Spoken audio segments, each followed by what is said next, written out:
তারপরের জন্য আমি একটু জল দিয়ে চিংড়িগুলোকে ভিজিয়ে দিলাম যাতে গা থেকে নোংরাগুলো বেরিয়ে যায়। তো আমি আপনাদেরকে চিংড়ি মাছটা কেটে দেখাচ্ছি। এটা আছে সিটটা এইভাবে কেটে নেবেন, তারপরে যে সোংগুলো আছে সোংগুলো একসাথে ধরে এইভাবে কেটে নেবেন।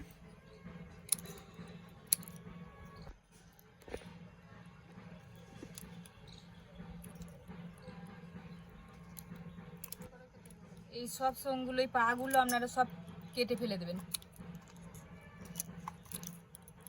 এই তো ছোট ছোট এইগুলোও কেটে ফেলে দেবেন।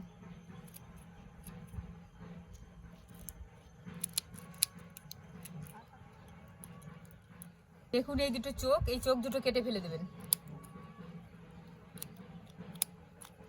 তারপর আমি এই মধ্যে মধ্যে মধ্যে বরাবর বেশিটা অংশ কেটে দেব, যাতে করে এখানে একটা শিরের মতো আছে, এখানে অনেকটা মানে শিরটাতে